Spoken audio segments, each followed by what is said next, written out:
As is so often the case, I see stories that I think are fantastically good for us, stories I think could be very bad for us, and I always marvel that they somehow aren't on diary with the rest of the media. And whilst this story has been reported, I don't think there's been enough emphasis on it. Our revered Foreign Secretary, Lord David Cameron, said this yesterday: "We will give £3 billion every year for as long as is necessary." This is to Ukraine. "We've really just emptied all we can in terms of giving equipment." So what he's saying is, we've really got rid of everything. We have virtually no stocks of artillery shells or much other kit and ammunition. And then he says, Ukraine absolutely has the right to strike back at Russia. So what he's saying is, he's very happy for British-made missiles to go to Ukraine and to be used to attack targets on Russian soil. I thought the object of the exercise was for us to give defensive help to Ukraine, not offensive help to Ukraine. He has poked the Russian bear with a stick, and perhaps unsurprisingly, the Russian Foreign Ministry have said, in response to Ukrainian attacks on Russian territory with British weapons, any British military facilities and equipment on the territory of Ukraine and abroad will be targets. What is Cameron up to? I think this is complete and utter madness. I'm joined by James Gaiter, former NATO spokesman and friend of this programme. James, what do we know about Russia is that if you do poke it with a stick, it will always respond. I was fascinated to see George Robertson, the former Secretary-General of NATO, the other day, very much taking my line, that the expansion of European Union, I believe NATO too, has directly led to the Ukraine war. What is our mission in Ukraine?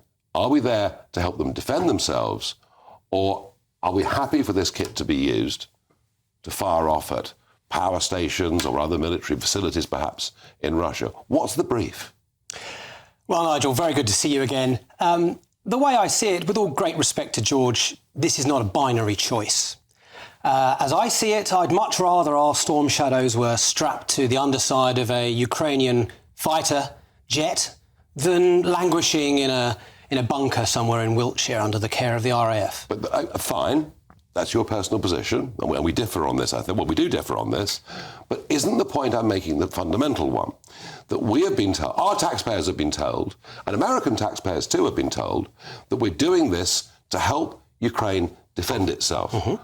This turns defence into offence. No, I refute that position entirely, if you'll forgive me. We love free speech here. No, ultimately, the point is that arming your ally's enemy is a form of defence. So, first of all, it is defence of ourselves, because it's a lot less expensive, a lot less costly in all sorts of metrics by comparison to the alternative. And secondly, the fact that we are supplying to Ukraine, it is up to the Ukrainians to decide how they wish to use what is by definition, therefore, a sovereign capability. Just because we manufactured these armaments, this material, doesn't give us a right to specify how it is used, which is pretty much what he said. No, the Foreign Secretary is delighted for it to be used in that way. He made it very clear in his statement. Well, he actually said that it was up to the Ukrainians to decide. They have been attacked, yes, and it is up to them to be defending themselves. Are we not in danger of getting ourselves a little bit closer to a potential conflict between us and Russia?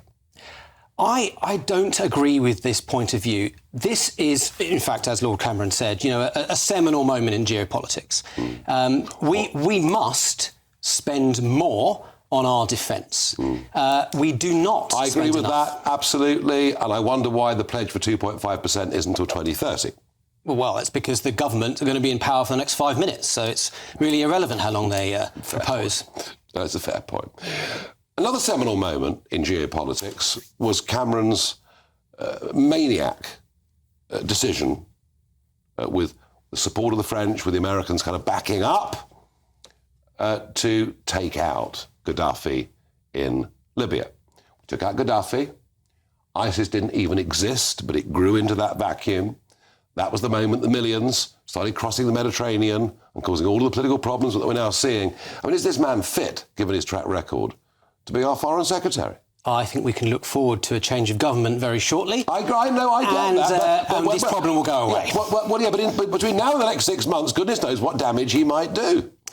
Well, I mean, the situation in Libya isn't the sole cause of migration, and it's not the sole cause of migration to the UK. I tell you what, when Gaddafi was still alive, he did say, take me out and 5 million will come to Europe. He did, but he was also a tyrant that led to a great number of deaths in his own nation state. I'm not saying he was a good guy or anything like that. I'm not going to argue for a moment Saddam Hussein was a good guy. I just worry that we've been getting ourselves involved in a series of wars that have ended up with very negative consequences and huge numbers of civilian deaths, especially in Iraq. And I just wonder whether having sort of the neocon hawk like Cameron makes sense. And I just wonder whether that statement he made wasn't wholly unnecessary, that we have to understand the paranoia of Russia given its history. Well, I'd rather a neocon hawk than a neo-Tsar, to be perfectly frank, just about to do another few years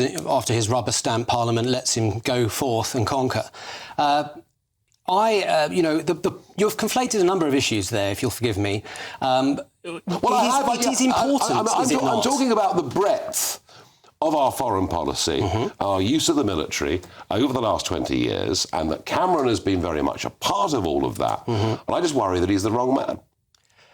My personal view is that his actions in Libya were half-hearted and without a plan for the future, which is not the first time this nation has done such a thing in my lifetime.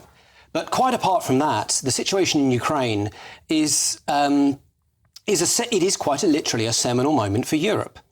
Back down now, or perhaps even. You talked about Trump a moment ago, perhaps even see less support from the US, or indeed a cessation of support. And we will see the shape of Europe change. I tell you what, I suspect if Trump had been in the White House, they wouldn't have invaded in the first place. And I do believe that very strongly. And Trump wants a negotiated settlement. Yes, but a negotiated settlement means defeat for the Ukrainians. Do you really, honestly and truthfully think that Crimea is going back to Ukraine? I believe they have a right to bring back their own country, and I believe a negotiated settlement and the imposition of a peace. I mean, I served in Bosnia, an imposition of peace that is cracking at the seams. I've served in Iraq, an imposition of peace that's cracking at the seams. I've served in Afghanistan. I wouldn't go so far as saying imposition of peace, but an imposition of something that has failed absolutely because of Donald Trump's decision carried out by Biden. No. That's absolute nonsense. Biden made that decision unilaterally without even telling us he was going to do it. Well, that might be the case because he was in power at that point in time, but it was a decision that had been already made, as I understand that. They were down to 3. We could argue that forever. Indeed. James, I think you and I take I agree with you on many things. I think on this, I think the language that was used was irresponsible. Good to see you.